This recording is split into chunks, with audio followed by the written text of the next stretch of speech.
I'm Matthew Cole, a 35-year-old accountant in Philadelphia. My wife's Samantha, and I have been married for 5 years. People used to say we made a great team. She's energetic and bold. I'm more steady and analytical. We complemented each other until a few months ago. It all started with an innocent text conversation I had with my coworker, Allison. Allison is on my project team. We share tasks and sometimes chat after hours about deadlines. Occasionally, we'd exchange a quick meme or a funny link. Nothing romantic or suggestive. I never hid it from Sam, though I didn't wave my phone in her face either.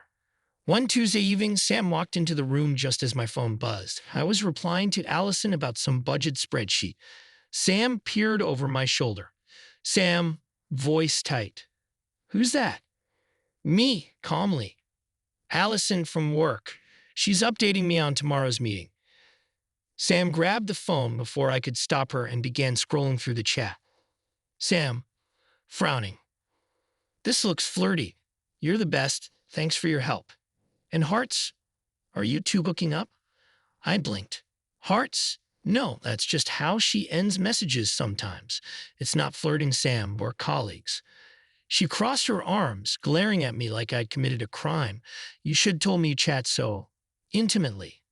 Me. It's not intimate. It's mild. We talk about deadlines. Maybe we share some jokes. You're making a big deal of nothing. But Sam wouldn't let it go.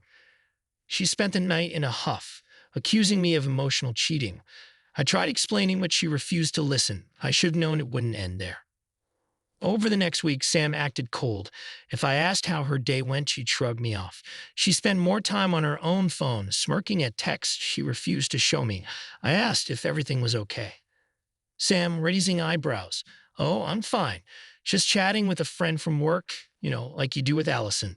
I felt a twinge of unease. Is this about me and Allison again? I told you, it's purely work. I'll even show you every text if that helps. Sam, don't bother. Do what you want. I'll do the same. Her tone was sarcastic. Something about her stance felt ominous. In the days that followed, she deliberately mentioned a coworker named Tyler. Tyler said the funniest thing at lunch, or Tyler can't wait to show me this new bar in town. She'd glance at me after each mention, as if waiting to see if I got jealous. It was petty, but I tried not to rise to the bait. I responded calmly, glad you have a friend, honey. But I was uneasy. Her late nights became more frequent. She claimed she was staying at the office. I recognized the parallels to how she'd accused me of shady behavior. The tension in the house was palpable. She'd roll her eyes if I texted. She'd smirk if my phone buzzed. We barely spoke like normal spouses, all because of an innocent chat with Allison. One Friday, Sam invited me to pick her up from work. She wanted to go for a nice dinner, maybe talk things out. I took it as a good sign. Maybe she was finally cooling down. But when I arrived at her office, I found her in a lobby with a tall, athletic-looking man, apparently mid-laugh. She spotted me and walked over, hooking her arm around his. Sam, fake sweet tone. Oh, hey, babe. This is Tyler. We're wrapping up a project. He's so funny. You'd love him. I forced a polite smile, extending my hand. Tyler gave me a cursory nod, expression smug.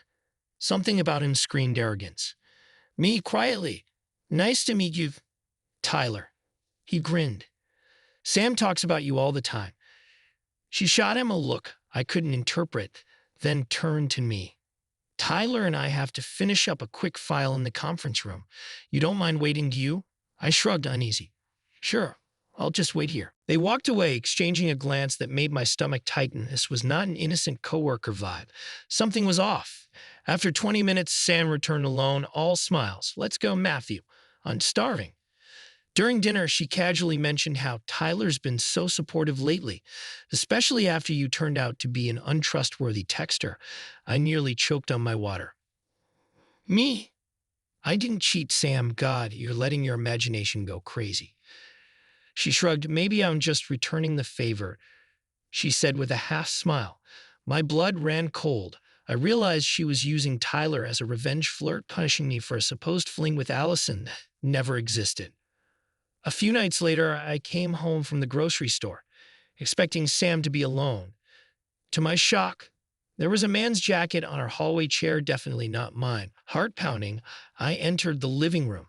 Sam was sitting on the couch, leaning close to Tyler, who was gesturing animatedly about something. They both froze when I walked in. Me, voice shaking. Sam, what the hell is this? She smirked, but I saw tension in her eyes. Tyler and I were just having a drink. Tyler, shrugging nonchalantly, relax, man, we're just chilling. She invited me over to. Me, cutting him off. Chilling in my living room, seriously. Sam rolled her eyes. Oh, don't be dramatic. I wanted to show him some design stuff. You do the same with your colleague, right? My anger flared. Are you equating me texting about spreadsheets with you bringing this guy to our house? Are you insane? She stood crossing her arms. If you get to be shady, so do I. Maybe it's time you felt how it stings. My vision blurred with rage. I stared at Tyler, who had a smug grin on his face. Man, why are you so jealous? He drawled. That set me off. My fist clenched. Get out of my house, Tyler, I growled. He rose, stepping closer as if to challenge me. Sam laughed bitterly. He's not going anywhere, Matt. Deal with it. Something snapped in me. I lunged, striking him across the face. Tyler stumbled back, cursing. I pinned him briefly, shouting, You come near my wife again, I swear. He swung back, catching my jaw. We grappled, crashing into a side table. Sam screamed, Stop it. But I was beyond reason. Finally, Tyler broke free, panting, as Sam frantically dialed 911, yelling that there was an assault in progress. My heart hammered. I realized I'd lost control. The next thing I knew, sirens wailed outside. 2 officers stormed in, separating us. Tyler rubbed his cheek, telling them I'd attacked him. Sam nodded, though she looked half panicked. The officers forced me to the floor, cuffed my wrists behind my back. Officer, Sir, you're under arrest for assault and battery. Anything you say can be used against you. All I could do was stare at Sam, who was trembling, half smiling in a twisted way, as if satisfied she'd proven some point. Sam, you did this, I whispered. Why? She didn't answer, just watched as they hauled me out. I glimpsed Tyler smirking, nursing a bruise. My world spun. Was I actually being taken to jail for this, because of her insane revenge plot? The ride downtown was surreal. I explained to the cops it was my home, my wife, that I found a stranger there. But the law didn't care about the nuance of marital drama. Tyler had bruises. I'd thrown the first punch. That was enough for an assault charge. Hours later, they let me out on bail. My friend Ethan posted bond. I was given a court date and a fine. Overnight, my perspective hardened. Sam had turned me into a criminal in my own house. She manipulated me, triggered a confrontation, then watched me get arrested. I realized she wasn't just upset about some imaginary affair. She was willing to ruin my life for payback. When I returned to the house the next day to grab clothes, Sam greeted me with a small, twisted grin. Hope that cell taught you a lesson, she said quietly, arms folded. Maybe next time you won't keep secrets. Me, stunned. You're actually enjoying this. You had me arrested, Sam, over a text conversation that never even implied cheating, all because you wanted to get even? She shrugged, lips curling. Maybe now you know how it feels to be betrayed. Me? I did nothing to betray you, but you went so far as to invite a man here.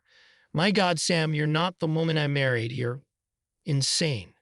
Her eyes flickered. If you think so little of me, then get out. I shook my head, mustering calm. I am getting out for good. We're done, Sam. There's no saving this marriage. You crossed every line. She laughed, but it was hollow. Fine. Leave. See if I care. So I packed a suitcase, called a friend to crash at his place. The kids were at Sam's mom's that weekend, mercifully missing the final meltdown. I walked out, ignoring her mocking expression, vowing never to be manipulated again. It's been a few months now. As soon as I left, I filed for divorce. I told Sam we'd handle custody of the kids, 2 middle schoolers, Brian and Lily.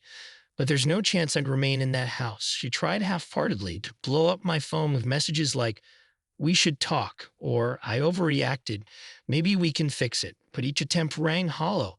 I told her we'd sort everything through lawyers. The kids were confused, of course.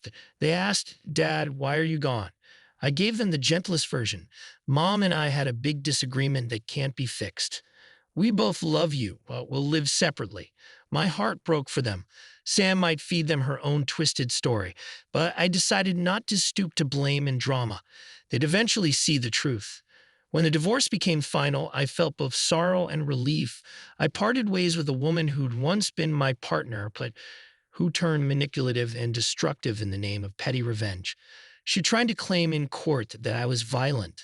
My lawyer produced evidence of her orchestrating the meltdown. Ultimately, we hammered out a settlement with partial custody for me. It's not perfect, but I can breathe again. I found a small apartment closer to my job. I see the kids on weekends and some weekdays. They're adjusting, though Lily still wonders why. Monty got mad. I do my best to remain calm. Meanwhile, Sam apparently regrets how far she pushed things. She's texted me a few times. Can we talk about us? I ignore them. There's no going back from that level of betrayal and sabotage. Looking back, it's surreal how quickly life unraveled from a single misunderstanding. She saw a text, jumped to infidelity, refused to believe my innocence, and orchestrated a fiasco that ended in me being handcuffed in my own living room. I share this story as a warning. You can't salvage trust from someone who's determined to destroy it, and you can't reason with a spouse determined to get revenge for something that never happened. The moral: I realize I deserve a stable, respectful relationship, not a minefield of accusations and manipulations. If you find yourself in a spiral of revenge within your marriage, get out before it leads you to an irreversible breakdown. I learned it the hard way. I no longer regret leaving, only that I didn't see the warning signs sooner.